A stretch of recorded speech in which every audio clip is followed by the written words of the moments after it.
Bonjour tout le monde. On va examiner un TTX.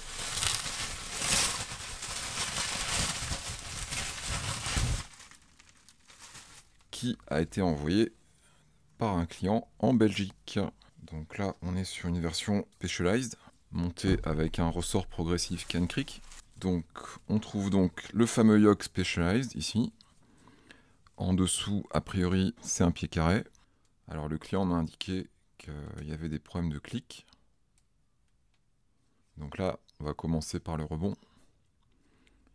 1, 2, 3, 4, 5, 5.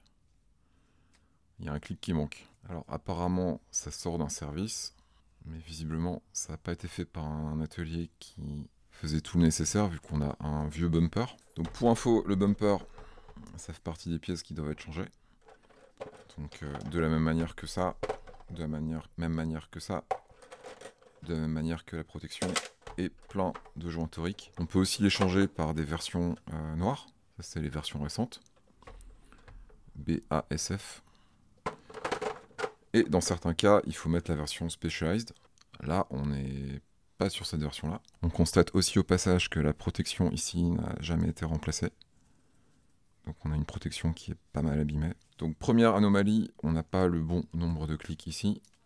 Deuxième anomalie, on a un bumper qui n'a pas été remplacé. Le ressort pourrait passer pour une anomalie, en fait pas du tout. Les diamètres internes et externes des ressorts Can Creek sont identiques ou très proches de ceux des ressorts Öhlins. Là on est quand même sur un ressort qui est un petit peu long pour l'amortisseur. Ça veut dire au passage que les 400, 488 LB ici qui sont indiqués, donc la dureté, quand le ressort est aussi long que ça veut dire que le ressenti est quand même celui d'un ressort plus dur. Au passage, on constate que ici, fixation sur rotule. Donc Öhlins avait pensé aux fixations sur rotule bien longtemps avant que ça redevienne à la mode. Ouais, alors là, malheureusement en vidéo, c'est difficile à montrer. C'est très dur. Et il faut vraiment que je presse pour que ça tourne. C'est très très dur. Et ici, on devrait avoir au minimum 15 clics. Alors parfois, c'est un peu compliqué de les sentir. 14, 15, 16, 17, 18, 18 clics. Hop, molette à peine vissée. Donc je devrais pas pouvoir la retirer aussi facilement. Mais c'est le cas. Démontage du yoke. Oula. Donc on a le capot ici à ressort qui est bloqué sur le ressort. Il a fusionné avec le ressort. Donc on va y aller au tournevis. Voilà, là ça sort.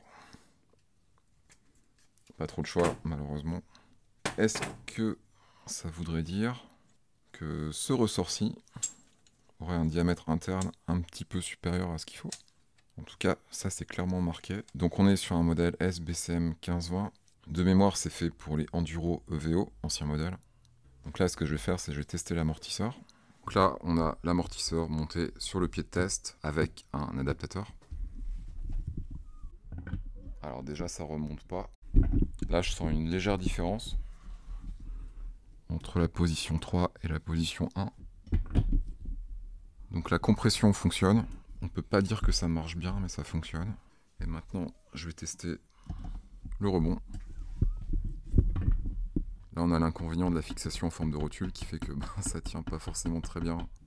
Je sens pas une très grosse différence sur le rebond, voire il n'y en a pas. Donc on n'est pas sur un amortisseur en très bon état à l'évidence.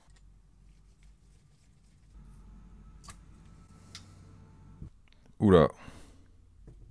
Donc là, je sais pas si vous voyez bien de quoi il s'agit. Donc c'est une huile qui est verte, verte-bleue. Alors donc, ce malheureux amortisseur avait donc cette huile à l'intérieur. Pour vous donner un point de référence, ça c'est la vraie huile. Voilà. Rien que la couleur, vous voyez qu'il y a un problème. Donc là, on arrive à l'intérieur. On retire la protection qui doit être remplacée. Je vais tester le serrage du tube tout simplement parce qu'on n'est pas sur un amortisseur récent. Donc pour tous ceux qui se disent oulala, c'est du Öhlins, c'est du récent, pas du tout. cet amortisseur a 10 ans. Donc le serrage du tube sur la tête, concrètement, au bout de 10 ans, en général, ça se desserre. Et c'est pas un souci parce qu'il faut bien voir qu'un Fox ou un RockShox qui a le même âge, il a explosé. Alors je sais très bien que dans les commentaires, il y en a, ils vont me dire oui, mais moi je roule toujours sur ma RockShox de 2014, voire de 2010, et elle marche très bien. Oui, bon, soyez réalistes. Une RockShox de 2014, la majorité d'entre vous ne la roule plus. Donc bon, là, clairement, c'était ce que je voulais savoir. Donc le tube est sorti tout seul.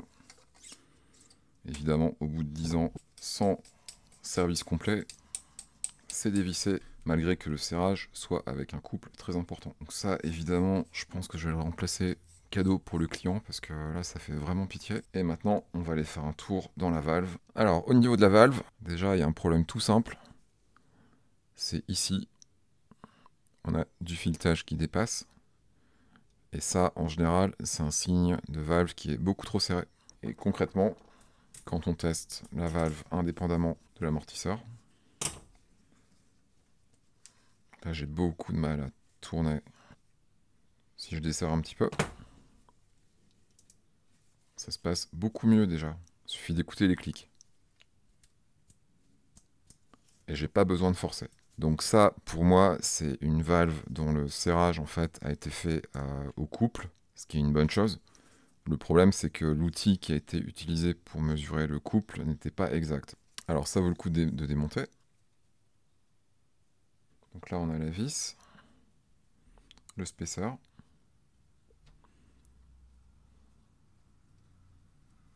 « 19, 15, 19, 16. 19, probablement 15, 19, 16. Bon, ça c'est correct. Ensuite, donc en dessous, on est censé avoir du 3 fois, 2 fois, 1 fois.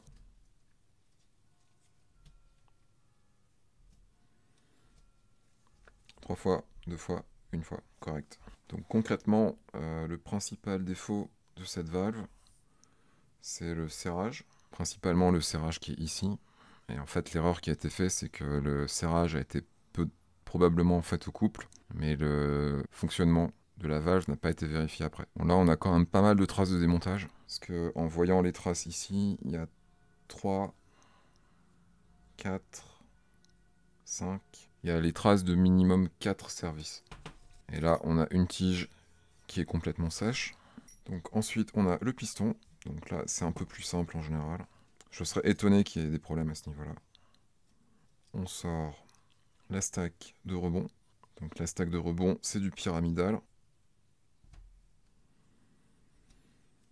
Donc là, tout va bien, il n'y a rien de cassé. Et ensuite, on a le piston. Alors là, c'est assez intéressant.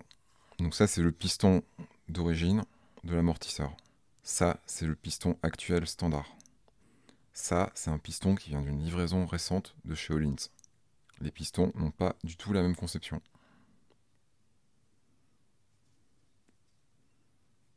Alors on voit que c'est des pièces qui ont une parenté. Parce que là, on retrouve la forme au milieu. Mais les ports sont totalement différents. Et la référence actuelle du piston, donc actuelle, c'est 18106-01. Je viens de taper le 18130-01 sur la base Öhlins. Ça m'a sorti un 18030, mais pas 01. Et c'est une pièce qui n'est plus disponible. Donc on est sur un piston Öhlins, mais pas du tout le piston actuel. Ensuite, on a la compression. Donc on va peut-être avoir des surprises aussi. 2 fois, et après on a les petits. Ok, donc ça c'est conforme. Donc voilà, pour l'analyse de ce qui est à l'intérieur. Le tube interne est en bon état. On est sur une tête avec offset. Et pour comparer avec une pièce normale, tout est beaucoup plus centré sur la pièce normale. Ça c'est une tête qui est spécifique et elle est indispensable sur le Enduro EVO original. Donc ce que je pense que je vais faire, c'est je vais remonter tout ça, je vais nettoyer tout ça évidemment. On va changer le collier là parce que ça me fait pitié, hein. Ça c'est cadeau. On va changer le clip ici. Le pied carré ici, il est en bon état pour un pied carré. Pour le reste, c'est juste une question de refaire le service correctement, donc en changeant ça, en changeant ça, en changeant ça, en changeant les O-rings, en faisant les serrages proprement. Et voilà, j'espère que c'est intéressant.